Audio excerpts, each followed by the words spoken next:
Fais plus que ça, il mérite plus que ça. Il mérite plus que ça.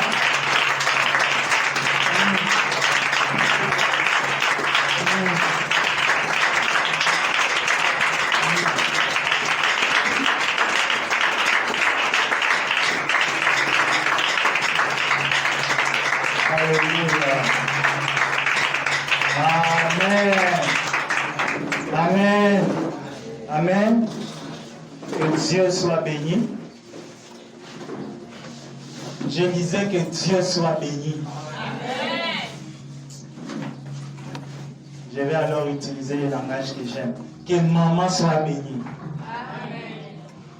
Tu es choqué parce que j'ai dit maman. Maman a dû sauter, Saint-Esprit.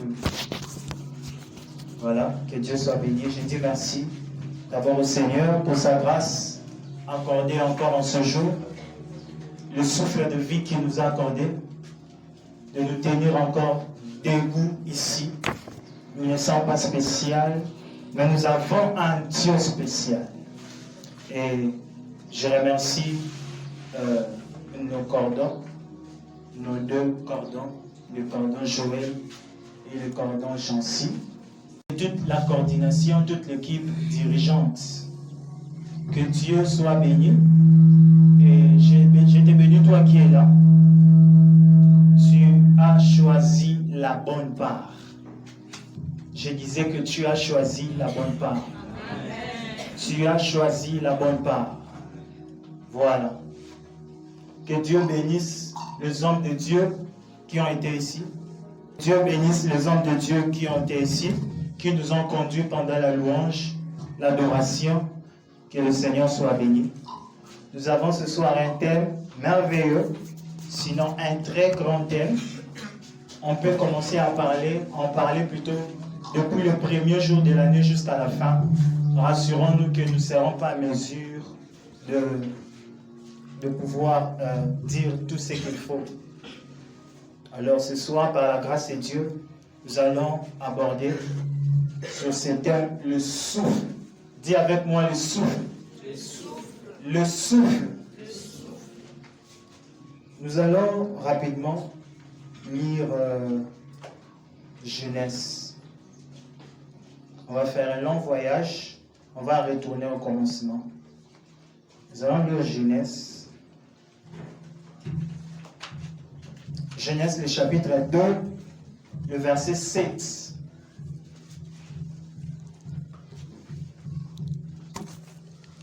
Genèse, le chapitre 2, le verset 7.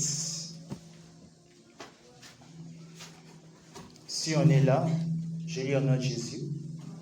L'Éternel Dieu forma l'homme de la poussière de la terre. Il souffla dans ses narines un souffle de vie. Et l'homme devint un être vivant. Amen. Nous allons encore faire un très long voyage. Plusieurs années après, nous allons aller chez un prophète. Nous sommes chez le prophète Ézéchiel.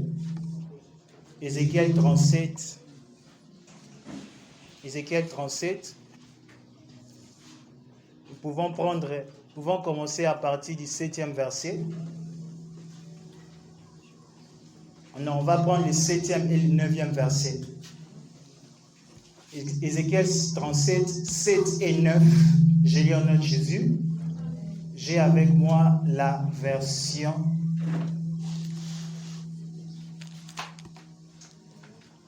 Parole vivante. Plutôt, la Bible dit Seigneur. J'ai lu au nom de Jésus. Je prophétisais donc comme j'en avais reçu l'ordre.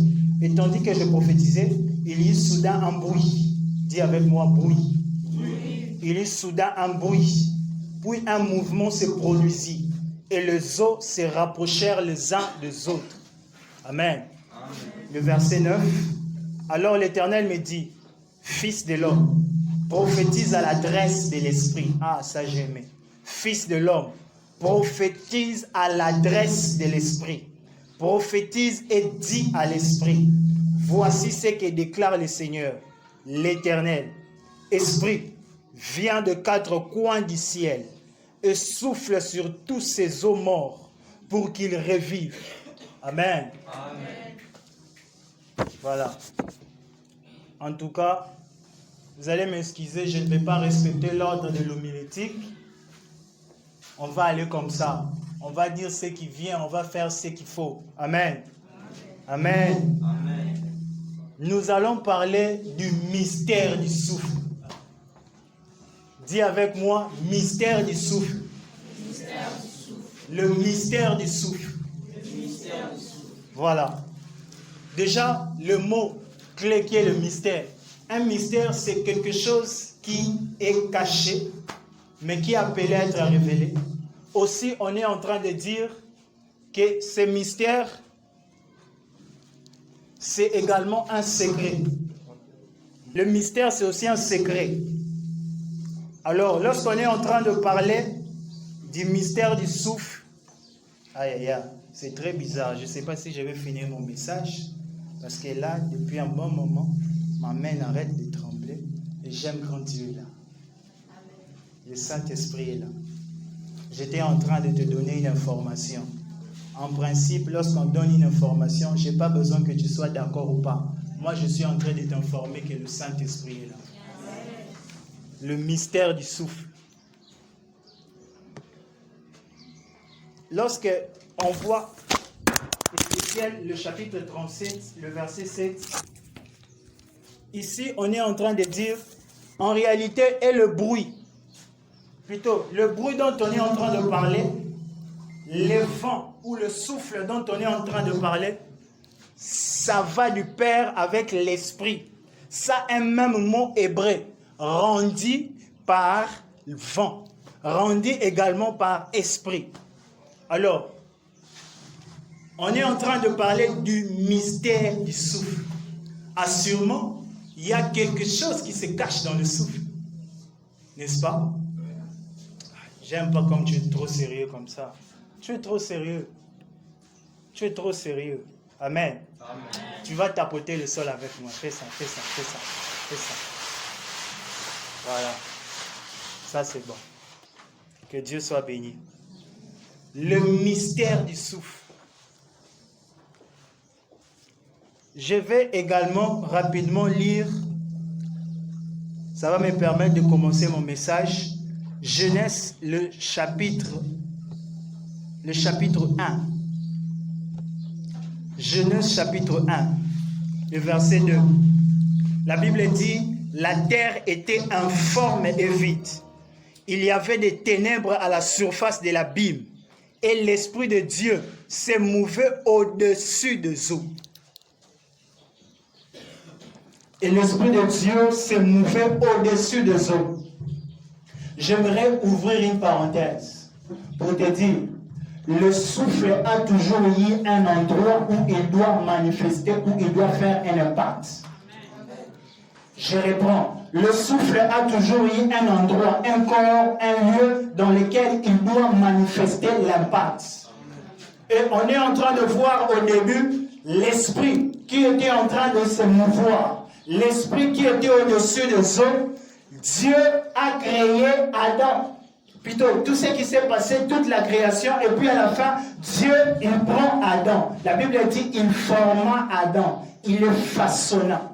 Mais il y avait quelque chose qui manquait en Adam. Il y avait quelque chose qui manquait pour que Adam soit complètement la personne que Dieu avait prévue. Et il y a des gens ce soir qui sont là. Vous avez reçu cette création de Dieu. Mais il y a quelque chose qui est en train de manquer pour que tu deviennes une âme vivante. J'ai dit, il y a quelque chose qui est en train de manquer pour que tu deviennes une âme vivante. Dans les origines hébraïques, Adam s'est tiré de Adama, qui signifie terre. Or, j'aimerais te dire, en réalité, la création dont il est question, ou dont il était question, il n'était pas seulement que Dieu soit en train de créer l'univers comme ça, mais Dieu était encore en train de créer l'homme, et pour que la création soit complètement totale, il fallait l'élément majeur, il fallait un souffle, il fallait un vent qui devait venir afin de donner forme à Adam, et Adam commence à vivre. Et Adam commençait à bouger. Tant que le vent, le souffle n'était pas encore venu, Adam ne pouvait pas devenir une âme vivante. Tant que le souffle n'était pas venu, Adam ne pouvait même pas encore nommer les animaux. Tant que Adam n'avait pas encore reçu le souffle de Dieu, il ne pouvait pas non plus voir Ève. Il fallait d'abord que le souffle commence. Le point de départ, c'est le souffle. Tu ne peux pas vivre une vie chrétienne sans pourtant être en communion ou en relation avec l'Esprit. Tu as besoin du Saint-Esprit. Ainsi, je vais peut-être te choquer. Il y a peut-être des personnes qui se disent chrétiennes, mais malheureusement, elles n'ont pas encore commencé à vivre. Merci. Parce que la vie commence dès lors que l'Esprit vient. C'est pourquoi Paul avait compris, il a entendu parler qu'il y avait des chrétiens qui ont été gagnés. Il est parti, j'oublie le nom de la ville, il leur a posé la question, vous avez reçu le Saint-Esprit? Ils ont dit, on n'a jamais entendu parler du Saint-Esprit. Et Paul a fait ce qu'il fallait. En réalité, ces personnes-là étaient déjà formées, mais il manquait le souffle pour qu'ils commencent à vivre. Les personnes étaient déjà formées. Tout comme toi, peut-être tu es là. Tu as déjà reçu cette formation. Le Seigneur t'a déjà façonné. Mais pour que tu entres en processus du travail de Dieu pour lequel il t'a envoyé sur terre, il te faut le souffle. J'aimerais te dire, le Saint-Esprit a fait entrer les apôtres dans le profil de leur mission. Il a fallu que le souffle vienne pour que les apôtres soient capables de commencer à faire ce pourquoi ils ont été appelés. Et une vie sans le souffle n'est pas encore une vie. Une vie sans le souffle n'est pas encore une vie. Toi qui es là, je ne sais pas si tu reconnais. Oui, ça se reconnaît. Hein? Peut-être quelqu'un qui est là peut être conscient pour dire, ah moi, Saint-Esprit peut dire à raté. Hein? Mais j'ai une bonne nouvelle pour toi ce soir. C'est que le Saint-Esprit aujourd'hui va venir à toi. Et il sera en train de te donner une forme. Le Saint-Esprit, il est lui-même. Écoute, en réalité, le souffle, si je fais ça, le souffle vient de dedans, n'est-ce pas? Ça doit sortir. Or, Dieu a soufflé en Adam. J'aimerais te dire, on dit généralement que le corps, plutôt l'esprit n'a pas de corps. Mais moi, je vais te dire ici, l'esprit ou le souffle a un corps. Le souffle a un corps qui est Dieu lui-même. Ainsi, quand il vient en toi, il fait de toi un corps. Le souffle est un corps. En réalité, quand Dieu fait ça, depuis le début, il a formé Adam. Il a insoufflé sur lui l'esprit. Il était déjà en train d'annoncer à l'homme qu'il arriverait un moment où je viendrai habiter en toi. En fait, le souffle de Dieu, c'est ça Emmanuel. Le souffle de Dieu, c'est ça Dieu parmi nous. Et j'aime une chose, à chaque fois que Dieu réunit son peuple comme ça, il ne manque pas d'envoyer le souffle. Et j'aime encore une chose, à chaque fois que le souffle vient, il y a toujours un bruit. Il y a des bruits. Il y a des bruits qui apportent des scandales. Il y a des bruits qui apportent des malheurs. Mais le bruit du souffle apporte le réveil. C'est pourquoi toi qui étais ossements desséchés, toi qui étais mort, j'ai une bonne nouvelle pour toi ce soir. L'esprit de vie est là. Et j'aime la précision du prophète. Il est en train de parler l'esprit des quatre coins. Donc on voit le nord, le sud, l'est, l'ouest. Donc il contrôle tout. Tu ne peux pas échapper à l'esprit.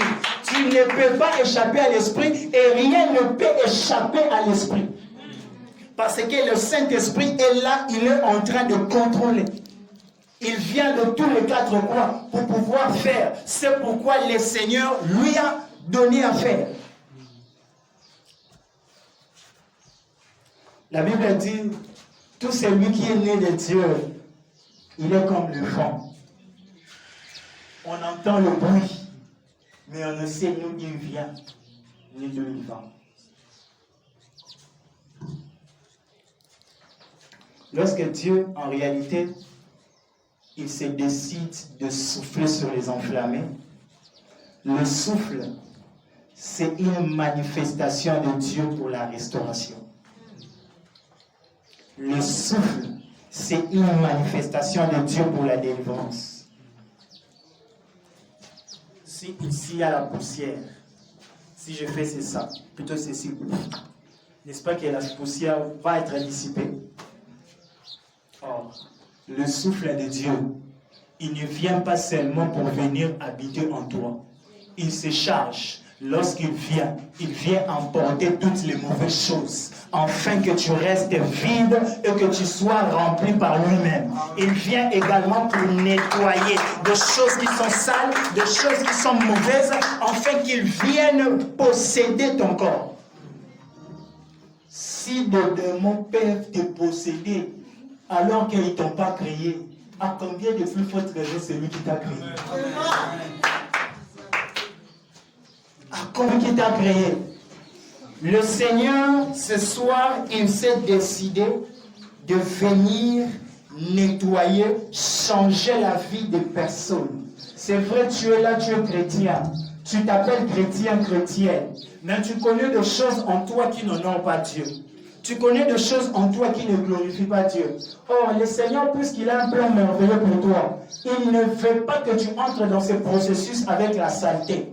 Parce qu'il ne marche pas avec la saleté. C'est vrai, il aime le pécheur, mais il n'aime pas le péché. Alors c'est pourquoi il se décide ce soir d'envoyer un souffle pour que tu sois en train de quitter cette vie-là qui ne vous donne pas gloire, afin d'entrer dans les plans merveilleux de Dieu pour ta vie.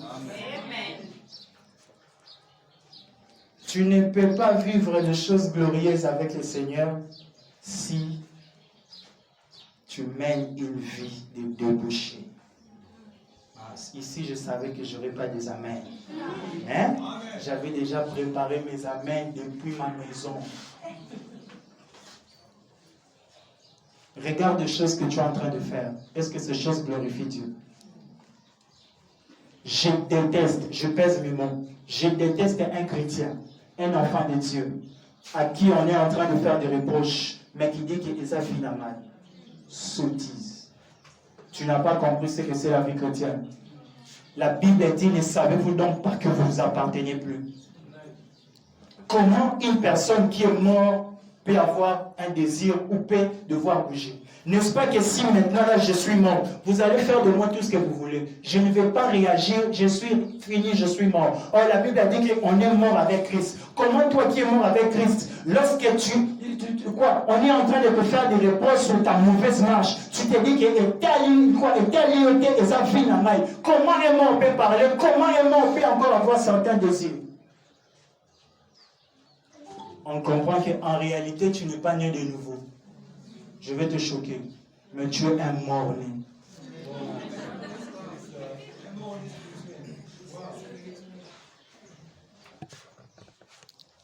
Nous sommes en train de vouloir envier des choses. Nous sommes en train de vouloir Je vais prophétiser, je veux faire des miracles, je veux que le Seigneur me bénisse. Est-ce que toi, tu as déjà fait ce que Dieu veut? Est-ce que tu as déjà fait ce que Dieu veut? La Bible dit ce que le Seigneur attend de vous, c'est votre sanctification. C'est que vous vous absteniez de l'impudicité. Or, la sanctification, c'est laver, c'est purifier, c'est mis à part. Or, ne peut laver que celui qui prend la conscience et celui qui a la capacité de laver. Un bébé ne peut pas laver ses vêtements. C'est inconcevable. Alors, je comprends pour certains chrétiens qui ne peuvent pas se sanctifier, qu'ils ont encore la dimension de bébé. Amen. Rassurez-vous, je n'avais pas prévu ça.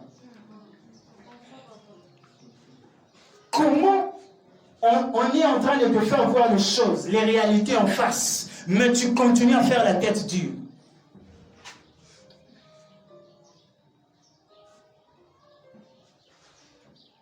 Tout ce que tu cherches là, c'est éphémère. Ma Bible ne me dit pas rechercher la mode, la puissance, l'onction, les femmes, les hommes, l'argent, sans laquelle personne ne verra Dieu. Non. Ma Bible me dit rechercher la paix avec tous, la sanctification, sans laquelle personne ne verra Dieu. Tu es là, tu dis oui, les enflammés. Je viens dans la prière, dans le culte, dans la réunion des enflammés. Les enflammés, il y a toujours le feu, il y a toujours des choses, la manifestation glorieuse. Mais tu ne sais pas que le feu est pur. Comment veux-tu être un vrai enflammé sans pourtant mener une vie pure?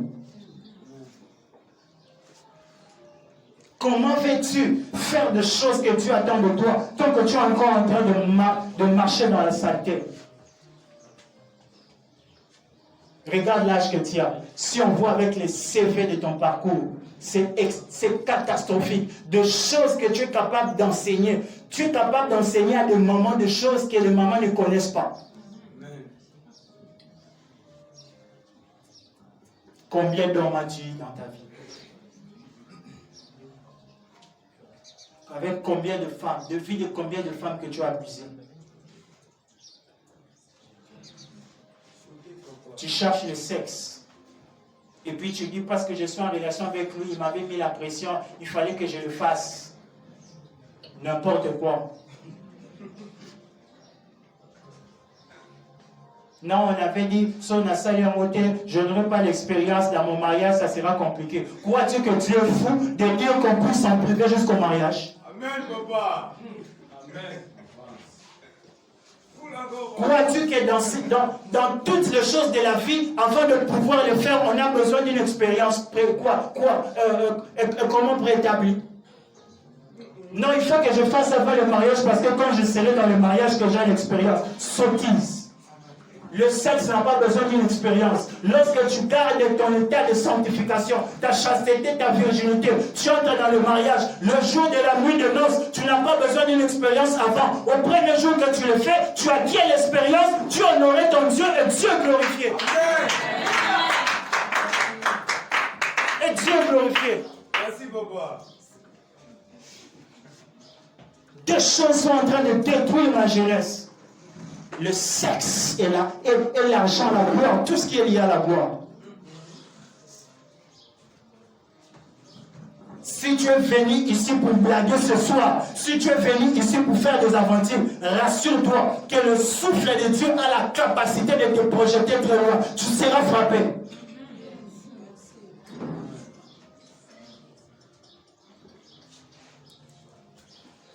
Pourquoi est-ce qu'on croit plus aux jeunes? Pourquoi est-ce qu'on ne fait plus confiance aux jeunes? Parce qu'il y a trop d'abus. Et moi, je me suis dit à Dieu, Seigneur, je veux faire partie de cette génération qui va changer le langage du monde. Il faut que l'on sache que là où il y a des jeunes, c'est possible qu'on trouve des jeunes qui se sanctifient, qui se purifient, qui mènent une vie de Dieu.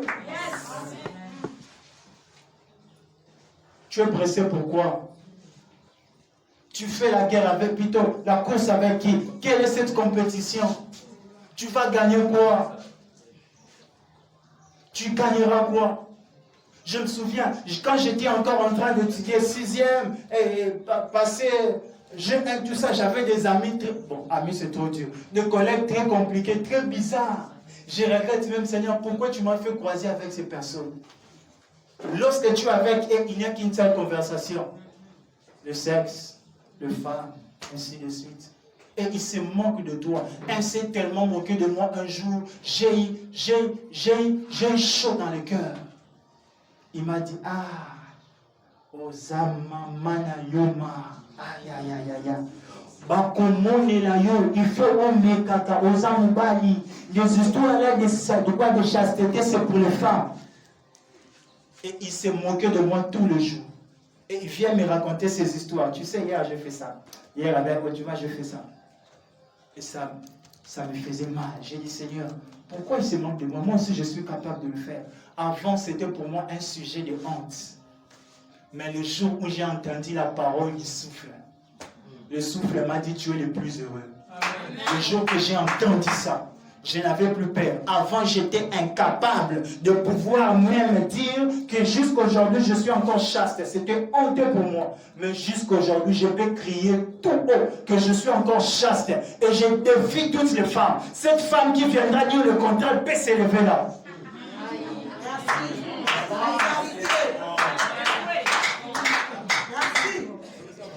Il ne faut pas blaguer avec Dieu. Il ne faut pas blaguer avec la vie chrétienne. Sommes-nous des robots? Bateau basala wana nte bakufa. Siko yo moto salamu ozwani. Tu as détruit ta relation avec Dieu, mais nous autres là on continue à l'entretenir. Mais je veux aussi parler à une personne. Si tu as fait cela, tu as commis cela par erreur, si tu étais ignorant, tu étais ignorante et que tu as déjà réparé avec Dieu, tu avais déjà pris la décision, Seigneur, désormais, je ferai plus ces choses, je t'encourage. Continue comme ça. Ne baisse plus les bras, ne lâche plus. Parce qu'il n'est pas question de l'homme ou de la femme, il est question de ta relation avec Dieu. Il est question de ta relation avec Dieu. Le souffle purifie, le souffle chasse, le souffle sanctifie.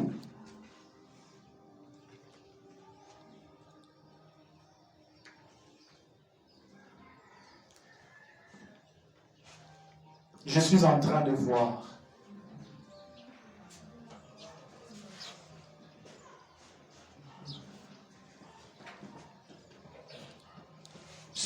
voir comme des essuie-glaces. Je suis en train de voir une personne qu'on a mise sur le lit avec beaucoup de sang. Et je vois comment est-ce qu'on est en train d'essuyer ce sang.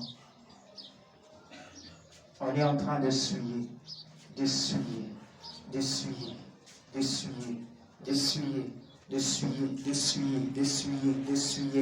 jusqu'à ce que ce sang cette personne devient propre.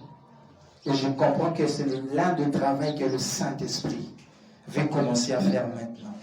Et l'un des travaux que le Saint-Esprit va faire dans les minutes qui sont en train de suivre. Le souffle de Dieu. Dieu a envoyé son souffle ce soir. Il a fait venir son souffle afin que tu sois capable de pouvoir lui ressembler. Parce que tu ne peux pas être appelé, tu ne peux pas faire les choses pour Dieu si tu n'as pas son ADN. Et l'ADN de Dieu, c'est son souffle. Vous voyez comme on voit la paternité, pour qu'on sache que celui-ci est le fils de Nielsen, il a besoin de tests d'ADN. Ça s'appelle acide désoxyribonucléique. C'est ce test de paternité qui montre que celui-ci t'appartient. Alors le Saint-Esprit, c'est lui ce test qui montre réellement que tu appartiens à Dieu. Parce qu'il y a une différence entre nous et les occultistes, nous et les païens, nous et le monde. Nous ne marchons pas selon la chair, nous marchons selon l'esprit. Et si nous devons parler avec notre Créateur, nous ne parlons pas seulement les langages humains, mais nous parlons les langages célestes. Nous entrons dans nos origines célestes et nous commençons à parler en langue maternelle, qui est le parler en langue. Et nous sommes en connexion, en contact direct avec l'esprit. Le souffle de Dieu. Le souffle de Dieu. Le souffle de Dieu. Tu peux t'élever là où tu es. Tu peux t'élever là où tu es. Le souffle de Dieu est là. Le souffle de Dieu est là. Dieu est là ce soir. Dieu est là ce soir. Dieu est là ce soir. Dieu est là ce soir. Tu vas demander à Dieu, tu vas lui dire, tu vas parler au Saint-Esprit. Saint-Esprit, sanctifie-moi. Si tu attendais que je vienne avec un message de puissance, de gloire, je sais quoi, je suis venu selon que l'Esprit m'a dit de parler.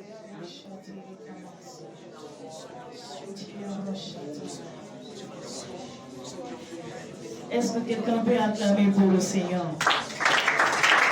Je veux que quelqu'un puisse acclamer pour le roi des rois. Est-ce que quelqu'un peut pousser le cri de joie pour le Seigneur ce soir? Non, je veux que un de lui puisse acclamer réellement pour le roi des rois. Parce que nous sommes ici pour la gloire de Dieu. La Bible nous dit que lorsque vous élèverez les fils de l'homme, c'est par là que vous connaîtrez qui il est réellement. Alors la personne qui est venue réellement adorer Dieu ce soir, je veux que tu puisses acclamer pour ton Dieu.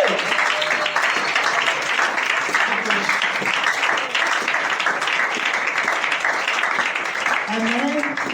Je nous prie de nous rasseoir. Je bénis le Seigneur pour ce moment et pour la prêche de notre frère Nixon. Que le Seigneur vous bénisse énormément. Et je rends grâce à Dieu pour ces rencontres si spéciales qu'il nous a encore accordées dans sa présence. Et sans manquer aussi, je ne peux pas passer, si pourtant je ne remercie pas aussi l'administration des Enflammés, en particulier le cordon Jancy ainsi que le cordon Joël, qui m'ont permis de se tenir devant vous ce soir, afin de partager de la part de Dieu. Et à vous aussi qui êtes venus ce soir, que le Seigneur vous bénisse énormément. Sans vous, on risquerait de prêcher dans le désert. Mais le Seigneur a permis que vous puissiez être là ce soir, afin d'écouter de sa part. Que le Seigneur soit élevé ce soir. Amen.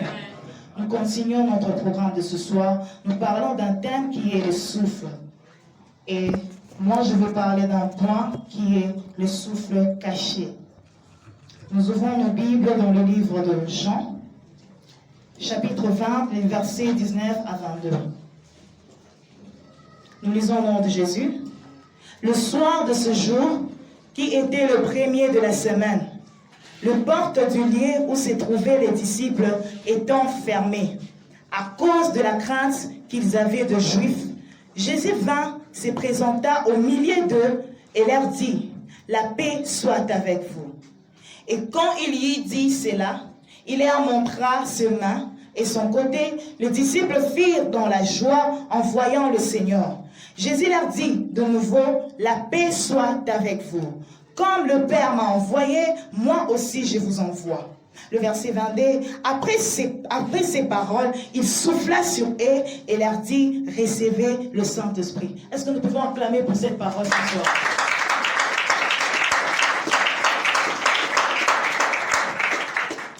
Nous allons parler sur le souffle caché.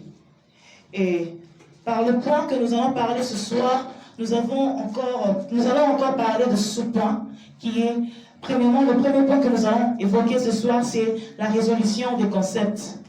Le deuxième point, nous allons parler sur l'appel et le choix que Christ avait porté à ses disciples. Et le troisième point, c'est l'équipement et la conservation de notre vie. Amen. Nous continuons dans le premier point, le souffle, résolution des concepts. C'est quoi le souffle? Spirituellement parlant, le souffle, c'est le principe de vie ici du divin. Et cacher, c'est un verbe. C'est quoi cacher? En définition, cacher, c'est mettre une personne ou une chose en un lieu où ne peut pas voir, la découvrir, et même, en fait, cacher, je peux dire que c'est un verbe, c'est mettre une personne ou une chose à un lieu où on ne peut pas voir et ni découvrir. Amen. En lisant ces textes, le Seigneur m'a fait comprendre une chose. Ici, on est en train de parler où les disciples étaient réunis dans une maison. Alors, le Seigneur Jésus-Christ était ressuscité. Il y avait des échos, il y avait des entendements que réellement que Christ était ressuscité.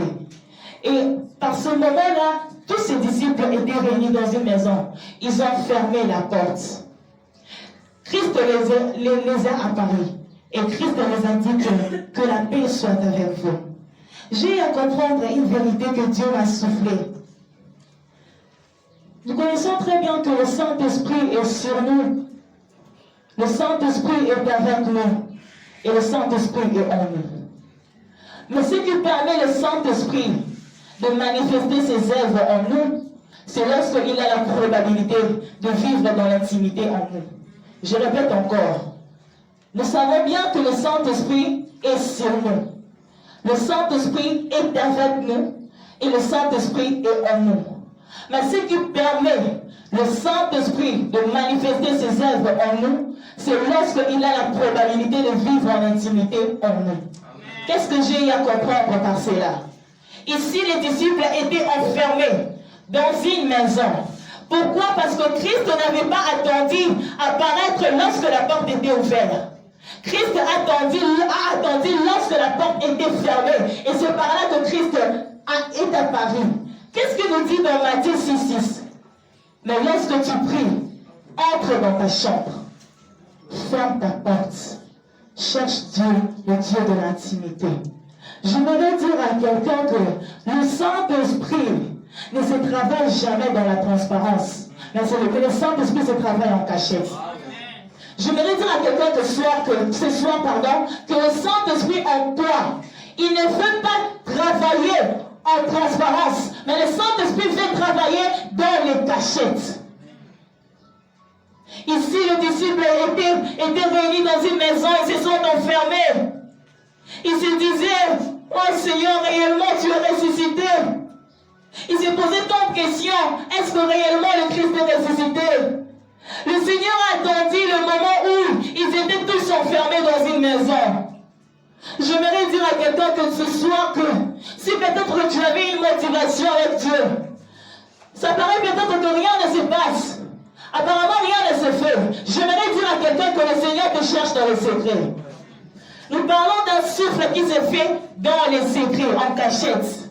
Bien-aimé, le Saint-Esprit ne travaille jamais une personne en transparence. Je le répète encore, le Saint-Esprit Jésus-Christ n'a pas attendu que la porte soit ouverte pour que les autorités juives voient réellement qu'il était en train de travailler ses disciples.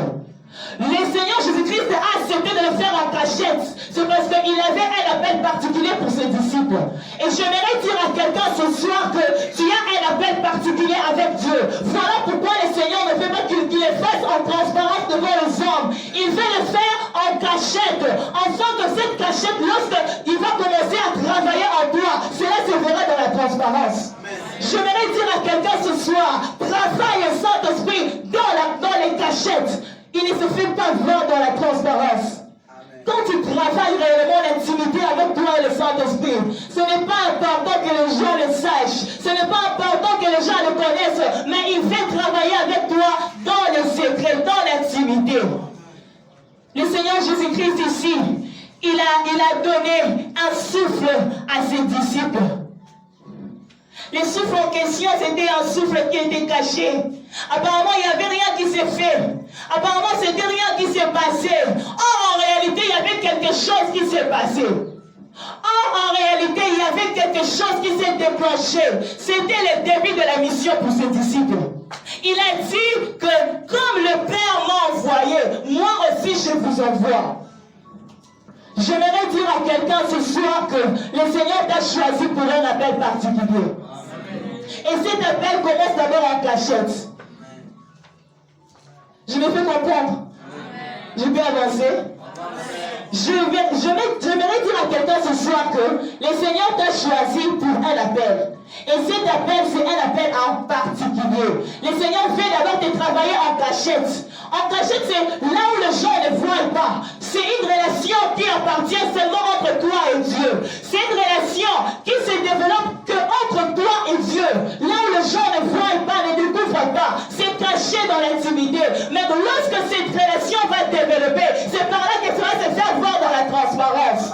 J'aimerais dire à quelqu'un, tu passes parfois des moments où tu te dis que est-ce que réellement Dieu est avec moi? Son silence n'est pas son absence dans ta vie. Il est réellement avec toi, mais il fait seulement te travailler en cachette. Est-ce que tu peux comprendre ton appel avec Dieu ce soir? Le Seigneur veut te travailler en cachette. Il ne veut pas te travailler dans la transparence, mais le Seigneur veut te travailler en cachette. C'est parce que tu as un appel particulier avec Dieu. Le deuxième point, c'est l'appel et le choix que Christ a apporté à ses disciples. Ce que nous devons savoir, que nous avons des appels. Le premier appel, c'est l'appel au salut. Et le deuxième appel, c'est l'appel à la mission. Dans Jean 1,12, la Bible nous dit que à tous ceux qui l'ont reçu, à tous ceux qui ont crié à son nom, il leur a donné le pouvoir de devenir enfants de Dieu. C'est lorsque tu as reçu le Seigneur Jésus-Christ dans ta vie comme étant Seigneur et Sauveur. C'est par là que tu as reçu l'appel au salut.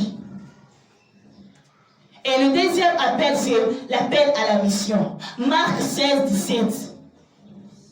Il a dit que le miracle accompagnera tous ceux qui auront crié. On a dit que le miracle accompagnera tous ceux qui auront crié. C'est l'appel à la mission. Le fait de croire que réellement Dieu est ton créateur. Le fait de croire que Dieu il réalise en toi. Le fait de croire que Dieu agit en toi, c'est par là que tu as le mandat de la mission. On nous a parlé à ceux qui l'ont reçu et à ceux qui ont crié. Je ne sais pas si tu es dans quel stade en ce moment. Tu as reçu le Seigneur Jésus-Christ. Mais c'est ta mission avec Dieu. Tu as reçu le Seigneur Jésus-Christ. Tu es devenu un fils de Dieu, un enfant de Dieu. Mais c'est ta mission avec Dieu. Ou seulement que tu as reçu Jésus dans ta vie, mais tu ne crois pas à ce Dieu. Ou seulement tu as accepté ce Dieu dans ta vie comme étant Seigneur et Sauveur, mais tu ne crois pas à ce Dieu. J'aimerais dire à quelqu'un ce soir que Dieu a porté un appel particulier pour une personne de la mission. Tu as une mission avec Dieu à accomplir et Dieu t'a choisi. Jésus a porté le choix à ses disciples. C'est parce que c'était son temps. Son temps était déjà limité, son temps était déjà épuisé. Alors il devrait laisser ceux qui devraient continuer l'œuvre. Il devait laisser ceux qui devraient continuer la mission. Jésus t'a choisi ce soir afin de continuer la mission. Et la première mission que nous avons, c'est de gagner les âmes. Bien-aimé, c'est-tu ce que le Seigneur veut faire de toi? Ou ne crois-tu pas? Ou bien tu te sous-estimes toujours? Mais Dieu t'appelle. Il a un appel particulier avec toi. Et cet appel commence d'abord en cachette. Il veut d'abord te travailler. Crois-en seulement. Crois réellement que Dieu t'appelle dans la mission. Depuis que tu as reçu Jésus, tu as fait tant d'années où ta vie chrétienne ne change pas. Tu es toujours intacte. Ta vie chrétienne n'évolue jamais. Et tu le trouves assez normal. Mais Dieu ne le trouve pas normal. Dieu veut que tu changes ta manière de vivre. Il veut que tu changes ta manière de faire les choses. C'est parce qu'il t'appelle à la montagne. Il t'appelle à une nouvelle dimension. Bien-aimé, il y a un appel particulier pour toi ce soir. Amen. Amen.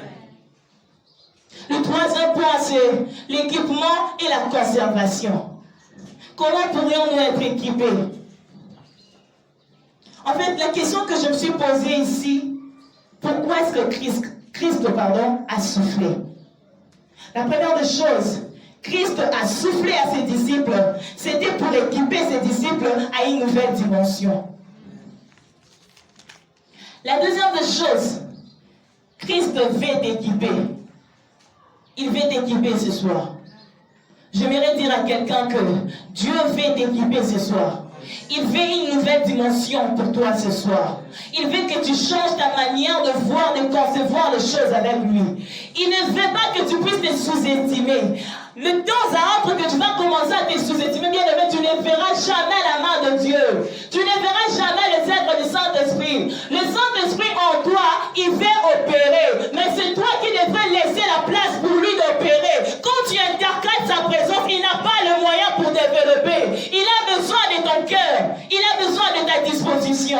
C'est lorsque tu interprètes, lorsque tu limites sa présence dans ta vie, c'est par là que le Saint-Esprit ne se verra jamais. Il restera seulement que le Saint-Esprit sur toi, le Saint-Esprit avec toi. Mais le Saint-Esprit en toi sera étouffé. Le Seigneur a besoin de toi ce soir. Je suis venu rappeler une personne encore que le Seigneur a besoin de toi ce soir. Arrête de te sous-estimer. Arrête de te poser d'autres questions. Parce que tu as un appel particulier avec Christ. Tu as une mission à faire. Tu as un défi à relever pour ta famille. Comment est-ce que tout cela te sera révélé? C'est par le Saint-Esprit. C'est lui qui va te révéler. On l'appelle un esprit révélateur. C'est lui qui va te révéler les choses qui sont cachées. Il a dit, avant que moi, je te répondrai, je t'annoncerai les choses cachées que les yeux physiques n'ont point vu et que les oreilles n'ont point entendu. Mais comment est-ce que tu verras toutes ces choses? Comment est-ce que tu vas expérimenter cela? Quand tu ne lui laisses pas la place en toi, de manifester ses œuvres en toi, comment est-ce que tu vas vivre le Saint-Esprit? Comment est-ce que tu vas vivre le souffle dans ta vie? Je suis venu motiver une personne ce soir que change ta manière de voir les choses. Change ta manière de vivre. Ne pense plus à ton passé. Ton passé est passé. Et voici toute chose est devenue nouvelle. Tu as reçu le Seigneur Jésus-Christ dans ta vie. Il a fait un appel au salut. Et aussi te donne aussi un appel à la mission ce soir. Il veut te mandater à une chose. Il veut te mandater pour ta famille. Il veut te mandater pour ton église. Alors, croisons. Je viens dire à un cœur ce soir que croisons que le Seigneur en toi, il peut faire de grandes choses. Croisons que ton Dieu peut faire de grandes choses en toi. Croisons, croisons. Parce que le Seigneur a besoin de toi. Jusqu'à quand tu vas te limiter? Jusqu'à quand tu vas te sous-estimer? Jusqu'à quand tu vas te poser tant de questions? Et pourtant qu'en toi tu as la vie. Et pourtant qu'en toi tu as la solution de ces problèmes. Et pourtant que c'est toi qui devais relever les défis. Tu es un David de ta famille. Quand tu ne t'exerces pas dans la bergerie, comment est-ce que tu vas vaincre Goliath? Comment est-ce que tu vas vaincre Goliath? Travaille Dieu, travaille le Saint-Esprit. Travaille le Saint-Esprit. Il a besoin de toi que tu lui travailles dans l'intimité. Bien-aimé, le Saint-Esprit ne se fait pas voir seulement que je travaille le Saint-Esprit. Non, il a besoin de toi en intimité. Et quand tu lui travailles dans l'intimité, c'est par là qu'il va te faire sortir dans la transparence au devant de gens. Ne te fais pas voir que réellement je travaille. Non, ne te fais pas voir que réellement je le Saint-Esprit. Travaille-lui dans les secrets. Un souffle qui se fait dans les secrets, c'est un souffle où les gens ne peuvent connaître, ne peuvent découvrir. Mais seul toi et le Saint-Esprit qui ont l'amabilité de connaître cela. Je voudrais dire à quelqu'un ce soir que ton appel particulier avec Dieu, ça se trouve dans l'intimité avec Christ. Dans l'intimité avec Christ. Dans l'intimité avec Christ. Dieu vient rappeler une personne. Arrête. Arrête de te poser des questions. Tu as reçu l'appel à la mission depuis tant des années. Mais tu n'arrives pas à arriver avec Dieu. Il y a certains qui sont ici présents. Ils ont reçu un appel de la mission avec Dieu. Mais jusqu'aujourd'hui, ils ne répondent pas à cet appel. Et Jésus est venu te rappeler ce soir que réponds à son appel parce que tu as une mission avec lui. Pour vivre le Saint-Esprit, en nous, nous devons travailler. Nous devons devenir un intime de Dieu. Dieu a dit, cacherai-je à Abraham ce que je devais faire pour la vie de Sodome et Gomorrhe? C'est parce qu'Abraham, il a fait de Dieu un intime. Il a fait de Dieu un ami intime. Partout où Dieu envoyait Abraham, Abraham avait toujours l'habitude de construire un autel. C'est parce qu'il n'avait pas l'envie de s'éloigner de la présence de Dieu. Il avait toujours envie de rester, demeurer dans la présence de Dieu. Il dit, demeurez en moi et que mes paroles demeurent en vous. Lorsque tu t'es loin de la parole, lorsque tu t'es loin de Dieu, comment est-ce que tu verras la main de Dieu dans ta vie? Ou comment est-ce que tu verras le Saint-Esprit? Comment est-ce que tu verras les souffles? Comment est-ce que tu les verras? Dieu a besoin de toi. Dieu a besoin de toi. Deviens un intime de Dieu. Celui qui devient un intime de Dieu ne pense plus comme tout le monde. Et n'a pas aussi la conservation des choses comme tout le monde.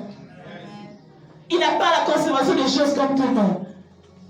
Le dernier point. Pour conserver l'attitude que nous avons reçue de Dieu, ou encore pour maintenir ce que nous avons reçu de Dieu, c'est une seule condition. Une seule condition, c'est marcher selon l'esprit. Romains 8, le premier verset jusqu'au verset 6.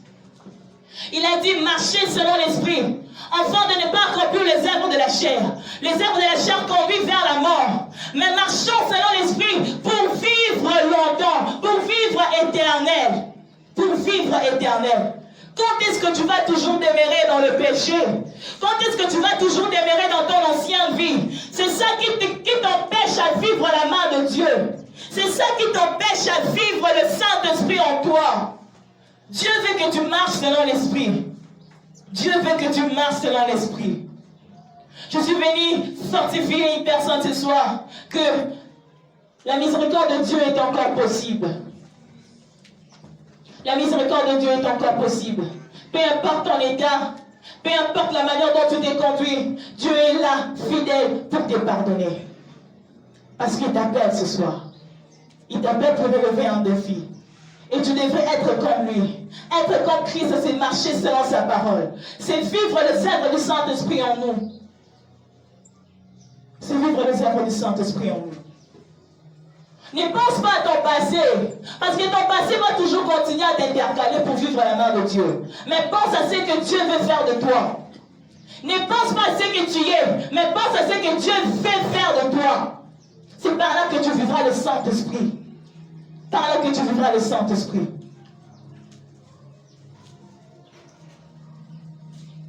Dieu a besoin d'un cœur ce soir. Dieu a besoin d'une âme ce soir.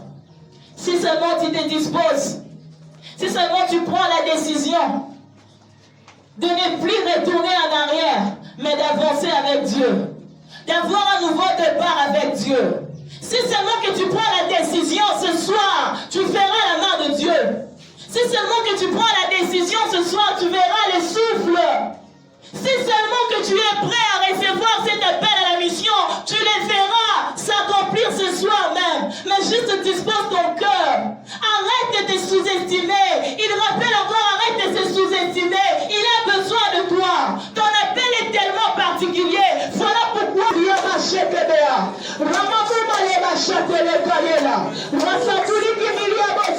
je prends une décision ce soir de commencer un nouveau départ.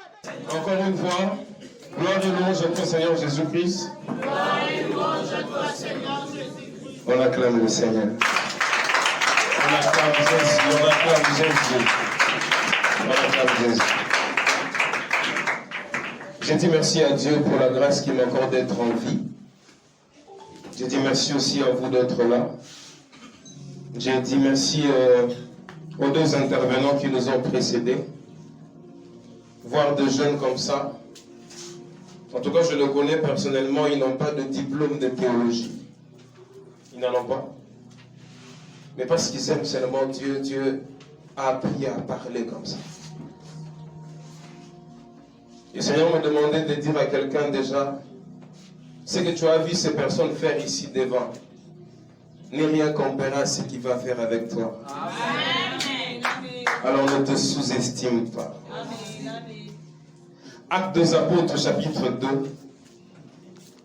du 1er au 2e verset. Actes des Apôtres, chapitre 2, du 1er au 2e verset. Je préfère utiliser la version Parole de vie, parce qu'au niveau de la version Parole de vie, on utilise vraiment le terme qui se lie à notre thème. Actes des Apôtres 2, du 1er au 2e verset. Je lis au nom de Jésus. Quand le jour de la Pentecôte arrive, les croyants sont réunis tous ensemble au même endroit. Tout à coup, un bruit vient du ciel. Point. C'est comme le souffle d'un violent coup de vent. Le bruit remplit toute la maison où ils étaient assis. Psaume 104, le verset 3, partie B. Psaume 104, le verset 3, partie B. Il s'avance sur les ailes du vent. Est-ce que quelqu'un peut répéter après moi? Il s'avance sur les ailes du vent. Notre thème que nos bien-aimés ont commencé déjà à exploiter, le souffle. Le souffle. Le souffle. Le premier intervenant nous a abordé l'aspect du mystère du souffle. Comme déjà à la création, Dieu forme la poussière, mais pour qu'on parle d'une âme vivante, il fallait qu'il y ait un souffle. Après, la servante de Dieu est venue nous parler du souffle caché, où Jésus qui souffle sous les disciples, mais apparemment rien ne se passe. Mais il y a quelque chose à l'intérieur. J'aimerais dire à quelqu'un, aussi ordinaire que tu parais, il y a du terrible en toi. Amen. Aussi simple et humble, si je dois emprunter le mot humble, que tu peux paraître. Ce jeune garçon un peu timide, cette jeune fille un peu timide, je t'assure, à l'intérieur de toi, il y a un souffle. Et on va voler sur ces souffles. Alors le sous-terrain, sinon, la direction que nous allons prendre s'intitule de cette manière. Devenir un vent. Quelqu'un peut répéter après moi, devenir un vent. Devenir un vent. Nous venons de lire Actes des Apôtres 2, du premier au deuxième verset.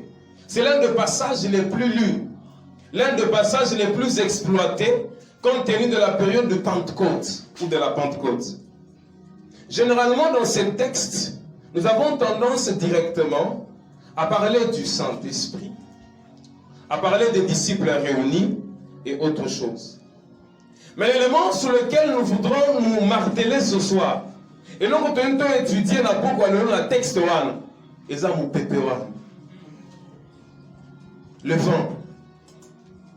Et dans la Bible, vous allez vous rendre compte que Dieu ne nous enseigne pas simplement au travers des personnes qui sont là, mais même des objets qui sont là, il le place comme un enseignement. Aujourd'hui, je ne viens pas parler de ce vent comme le Saint-Esprit qui vient, mais je parle de ce vent comme une personne que Dieu crée.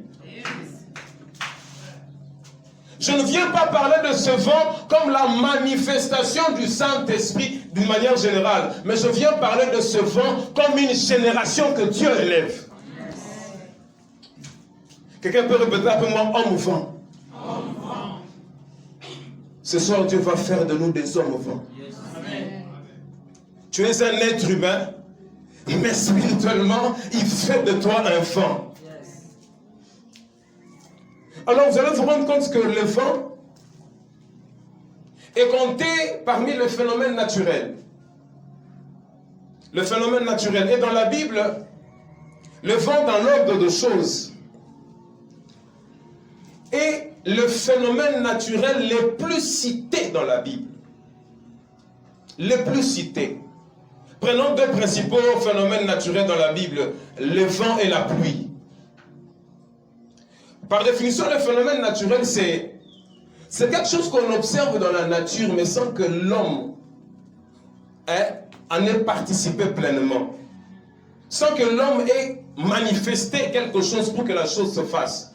Et là, c'est ça un phénomène naturel. Et dans la Bible, parmi les phénomènes naturels les plus prophétiques, vous trouverez le vent, vous trouverez la pluie. Je parle les éclairs et autres. J'ai fait des recherches, j'ai vu que le vent est cité de toute la Bible plus ou moins 86 fois. Le Genèse Apocalypse, le mot vent, dans le contexte vraiment du mot vent, est cité plus ou moins 86. Pourquoi on a mis plus ou moins? Parce que dans notre contexte, on n'a pas utilisé le concept vent. Comme avec Élie et Élisée, on n'a pas dit vent, mais on a dit tourbillon. Vous allez vous rendre compte que dans la Bible, quand on dit vent, quand on dit pluie, c'est un signe très prophétique. Permettez-moi ce soir de porter la casquette d'un apôtre. Permettez-moi, par mon message, de porter la casquette d'un apôtre. Parce que Dieu m'a confié une mission. D'être un canal par lequel il va passer pour susciter des personnes pour lesquelles il va faire d'eux des vents. Merci. Alors je prie que ton cœur soit disposé, que ton cœur soit flexible au travail que Dieu va faire ce soir. J'avertis déjà, là où il y a le vent, c'est difficile que les choses se fassent d'une manière ordonnée. J'anticipe pour dire que peut-être ton voisin va te déranger, mais supporte. Quand il y a le vent, même les chaises peuvent se soulever. Bien-aimé, le vent ou sinon, ce vent dans la Bible a plusieurs définitions. Mais j'ai aimé une définition que je trouvais sur Wikipédia. Wikipédia définit le vent. Écoutez ça. Wikipédia définit le vent comme un mouvement dans l'atmosphère. Un mouvement. Un mouvement. Je prie ce soir qu'il y ait un mouvement. Je prie que le Seigneur n'attende pas que je finisse mon message, mais qu'il se fasse un mouvement. Je suis tellement rempli que j'ai envie de sauter, mais je me contrôle. J'aimerais dire à quelqu'un, il y a déjà un mouvement. Un mouvement dans l'atmosphère. Mais dans le contexte figuré, ça dit d'une manière simple, tant au vent, vent et zanine. Le vent, c'est un instrument de Dieu pour le lancement d'une chose. Ce jour-là, à la Pentecôte, dans l'espace, à la chambre où ils étaient, ils avaient fait un bisou Pierre. Là, il vient de régner Jésus. Quand il a régné Jésus, bon, il est rentré. Certainement, étant humain, ils étaient là ordinaires, des simples personnes. Ils étaient là, peut-être pour d'autres. Nous, on a il y a Mado depuis Akenda, chambre tout le monde a appelé changement. Pierre, depuis Atika pêche. Tout le monde a appelé solution à Malunga Yate. Qu'est-ce qu'ils font là-bas? Qu'est-ce qui se passe? Mais un jour, ils étaient là réunis. Et Dieu se décide d'envoyer un instrument.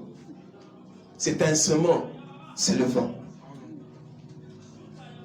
Et j'aimerais te dire, Dieu veut faire de toi un tel instrument. Ce jour-là, il s'est passé un lancement. Il s'est passé le déclenchement d'une nouvelle histoire. Parce qu'on a souci maté. Des personnes simples là-bas. Mais après le vent, on commençait à faire marcher les paralytiques. Je ne prie pas Dieu que tu puisses commencer à faire marcher les paralytiques. Mais je prie Dieu que tu sois le canal par lequel Dieu fera des hommes capables en train de faire marcher les paralytiques. Au lieu que tu sois un produit fini, que Dieu fasse de toi un canal. Que Dieu fasse de toi une source. Que Dieu fasse de toi un pont. Le vent est un pont qui permet à quelqu'un de quitter un point vers un autre. Karebo Shata. Et ce soir, Dieu va lancer une génération. Ce soir, une nouvelle histoire va commencer avec quelqu'un. Ce que les gens connaissaient sur toi, c'était la partie A. Nous sommes au niveau de la partie B. Nous sommes au niveau de la partie B. Où ce qui est en toi va sortir comme un volcan. Oh mon Dieu. Oh mon Dieu. Oh mon Dieu. Ce soir, Dieu se choisit de changer la nature spirituelle de quelqu'un.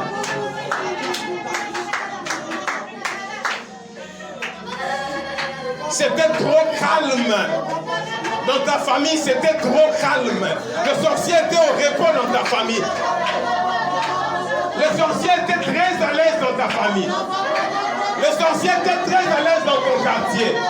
Mais maintenant, je viens comme la voix apostolique annoncer la naissance d'un être nouveau.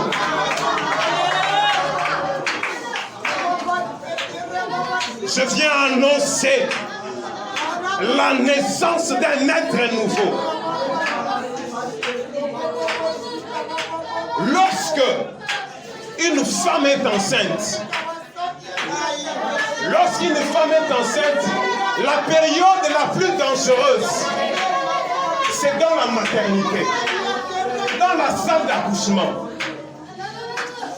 Quand je priais, je dis Seigneur, qu'est-ce que je peux faire comme prière pour que je n'empêche pas ce que tu veux faire? Parce que là on veut mettre des choses, il faut qu'on soit très concentré.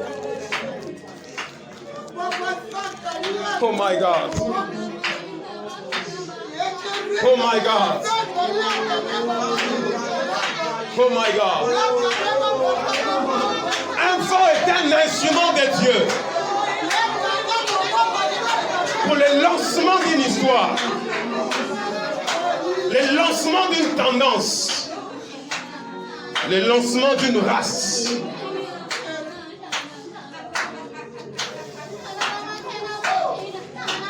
Le temps est arrivé où Dieu va se servir de toi comme échantillon de sa gloire vis-à-vis du monde. Alors, quelle est la mission du vent? La première mission du vent, c'est d'inciter profondément quelqu'un dans une autre voie. Si tu es ici et que Dieu se choisit de faire de toi ses vents, retiens ta mission, c'est d'inciter profondément quelqu'un dans une voie. Il y a eu un temps où les rêves servaient de source d'inspiration. Il y a eu un temps où les prophéties servaient de source d'inspiration. Mais en ces temps, Dieu s'est décidé de faire des êtres humains comme source d'inspiration. Nous nous sommes inspirés de l'apôtre Paul. Nous sommes inspirés de l'apôtre Pierre. Dieu veut se servir d'une Sarah ici comme une source pour plusieurs femmes. Oh mon Dieu. Oh mon Dieu. Oh mon Dieu. Le vent, les vents a des ailes. Les vents a des ailes. Si tu montes sur le vent, tu peux monter. Il y a eu un temps où les hommes pouvaient monter au travers de la prière. Mais cette fois, Dieu s'est décidé de changer les choses. Il va faire de toi un moyen par lequel les hommes monteront. Kamashko lebra samanesh. Malebro sokamani yadash. Malika pres samaniash. La deuxième mission du vent. J'avais prévenu, j'avais averti. Là où il y a les vents, il n'y a pas d'ordre.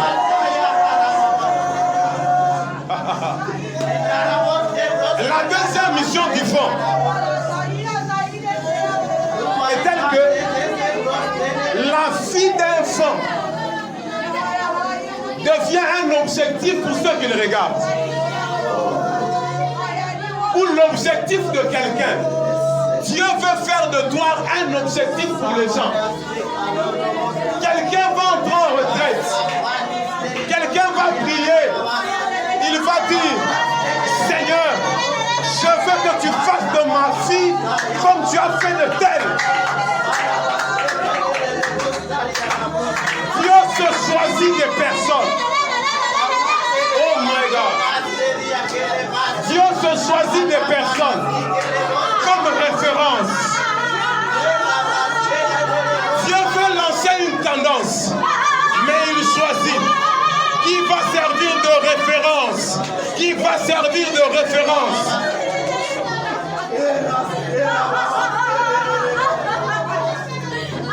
J'aime une chose avec les vents. J'aime une chose avec les vents. Lorsque Dieu a créé l'homme pour la première fois, il s'est servi du vent.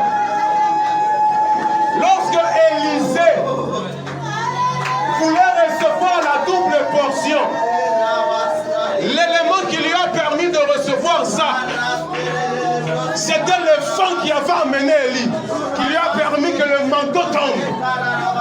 Oh, quand je lisais, j'ai vu, on a dit tourbillon. J'ai regardé dans le dictionnaire, on m'a dit le tourbillon c'est un vent violent.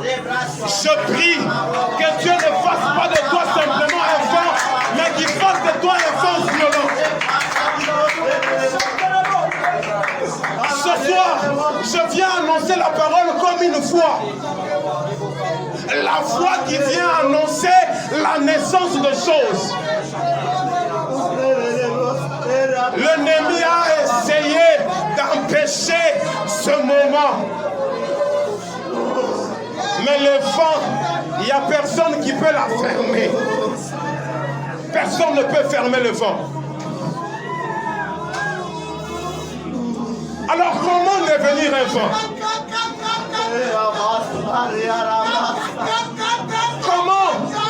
Comment devenir un vent? Comment être une source d'inspiration pour les autres? Comment devenir cette référence?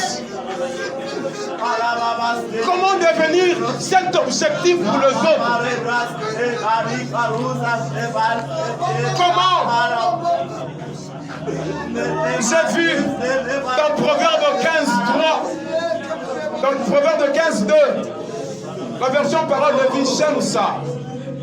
La Bible dit, quand le sage parle, il donne envie d'apprendre. Non simplement il te donne envie de l'écouter, mais tu veux devenir comme lui. Aujourd'hui les païens, ils sont là parce que ils regardent parmi les chrétiens. À qui est-ce que je peux suivre? Non, vous l'avez. Il y a un païen dans un quartier qui cherche une référence. Il y a un païen dans une famille qui cherche une référence. Et je t'informe, cette référence que Dieu s'est choisie, c'est toi.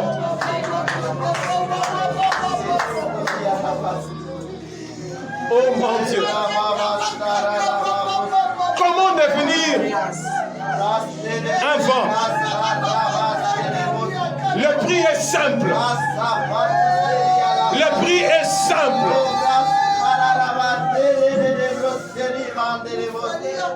C'est de renoncer à sa propre vie. C'est lui qui est une référence. C'est lui qui est un vent. Ne vis plus pour lui, mais vis pour le compte des autres.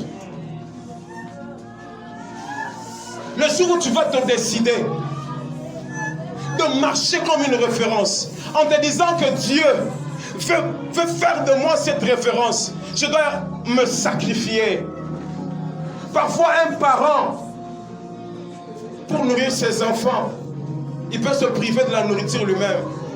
Il peut se priver du repos. Alors celui qui est enfant, Dieu fait de lui un responsable. Jeune, je t'invite ce soir à renoncer à ta vie, à ne plus chercher à vivre pour toi. La deuxième condition, c'est de porter le fardeau pour plusieurs. Le fardeau. Est-ce que tu te fais du souci pour les autres? Est-ce que tu te fais du souci pour les autres? Quand tu regardes notre génération, toutes les bêtises qui se font, est-ce que tu as mal? Est-ce que tu as bien, tu as mal? Ma soeur, jeune fille, écoute-moi. Quand tu regardes les jeunes filles jouer de leur corps, jouer de leur vie, ça te fait rien. Alors décide-toi et dis à Dieu, je veux être un exemple pour les femmes de ma génération. Je ne veux pas faire ce qu'elles font, mais je veux arriver là où elles ne sont pas arrivées. La soirée d'aujourd'hui, c'est une soirée de prise de décision. Parce que nous assistons à la naissance, au lancement d'une histoire. C'est le jour de la naissance qu'on donne le nom à l'enfant qui va porter toute sa vie. Aujourd'hui, prends la décision qui va te donner la direction de toute ta vie. Il y a des choses, quand on a conscience qu'on a une référence, même si ce n'est pas un péché, mais à cause de sa position, on ne sait plus faire ça. Et parfois, ce n'est pas facile. Dieu m'a dit quand j'ai préparé ça, il m'a dit, j'en parle de toi.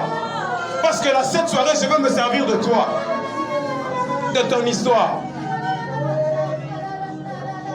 Mon frère, ma soeur, j'ai appris à effacer mon âge. C'est que les gens de mon âge peuvent faire, même si ce n'est pas un péché. Mais quelquefois, j'ai appris à effacer ça. À effacer ça. Effacer ça. Je peux avoir l'argent, mais je ne veux pas aller au restaurant. Je ne dis pas qu'aller au restaurant c'est un péché. Je ne dis pas aller t'amuser c'est un péché. Mais quand on s'est décidé d'être une référence, il y a des choses qu'on ne sait plus faire. On ne sait plus faire ça. Parce qu'on sait qu'on n'a pas droit à l'erreur. C'est lui qui a une référence, c'est lui qui a une source d'inspiration. A conscience que sa chute est la chute de plusieurs. Alors toi qui as une référence ici, écoute bien ça. Quand tu agis mal, c'est plusieurs que tu entraînes dans le mal. Et quand tu agis bien, c'est plusieurs que tu entraînes sur la bonne voie. Le Seigneur m'avait dit de parler de ma conversion. Je me suis converti en 2013 à la sagesse. Je ne me suis pas converti dans une église. Mais pourtant, je suis né d'une famille chrétienne. J'allais à l'église chaque jour. Les pasteurs venaient à la maison, on priait. Mais je ne connaissais pas Dieu. J'avais ma vie. J'avais ma vie. Et un jour, à l'école, il y avait un groupe de prière à l'école. On m'a invité par un frère. Même si Nazan a tenté. Et j'ai échappé. La deuxième fois, il m'a encore invité. Il m'a dit, viens. Je me suis dit, ce n'a pas eu sous et ça n'a bien été. Nandima, n'a qu'elle une fois. Comme ça, une fois, nous avons la raison, nous avons qui m'a libéré. Et je leur dirais que une fois, c'est ça que j'avais en tête. Mais quand je suis entré dans la salle de classe où ils étaient, il n'y avait pas de pasteur, il n'y avait pas de prophète, il n'y avait pas de bishop, il n'y avait même pas du bruit. C'était calme. Peut-être toi tu te convertis avec l'apparition d'un ange, la visite du Seigneur lui-même. Mais moi, ce n'était pas le cas. Quand je suis entré dans la salle, j'ai vu des jeunes en uniforme comme moi, agenouillés, en train d'adorer le Seigneur. So, Nathalie Bango, Nathalie à gauche, Nathalie à droite, n'a pas ni pasteur, n'a pas ni prophète de mon côté, mais qu'il est le bêté. Mais j'ai vu combien ces jeunes aimaient Dieu. Nathalie Bolingo, basé dans mon père Nzambe. Nathan Wanakaka, manière de comment bazo Sambe, on sentit qu'il est dedans, à la place Yomoros, au milieu de Belinga Nazakonate. Quand j'ai vu ça, moi aussi je me suis regardé, j'étais en uniforme. je me suis dit, pourquoi pas moi? Dieu se servit des hommes comme référence pour ma voix. Et je prie que Dieu fasse de toi également une référence pour que quelqu'un se donne au Seigneur. Bien-aimé, c'est lui que j'ai hier. Quand je voyais ces jeunes, je me disais, ah, est-ce possible, moi aussi, que je commence à aimer Dieu comme ça? Est-ce possible que sans que c'était la prière qui montait dans mon cœur. Peut-être il y a cette prière qui monte dans ton cœur. En me regardant, tu te dis, est-ce que je peux faire comme lui? Je viens t'annoncer, tu vas faire plus que moi. Et quand je priais à la maison, on peut déjà se lever. On peut déjà se lever pour prier. Quand je priais à la maison,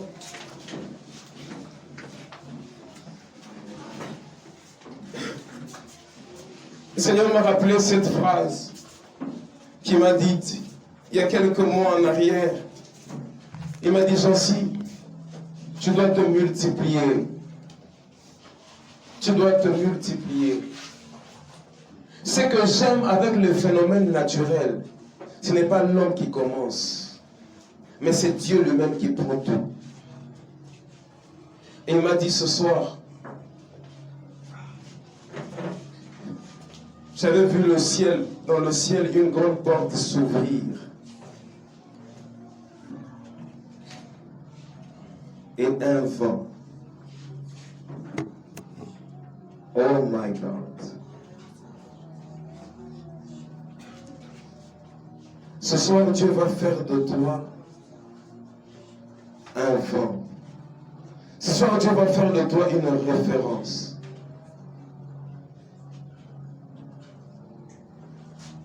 Ça sera un peu brutal. Mais je suis simplement disposé.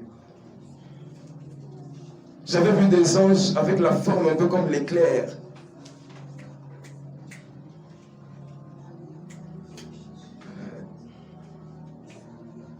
Le temps presse. Le royaume a besoin d'une armée.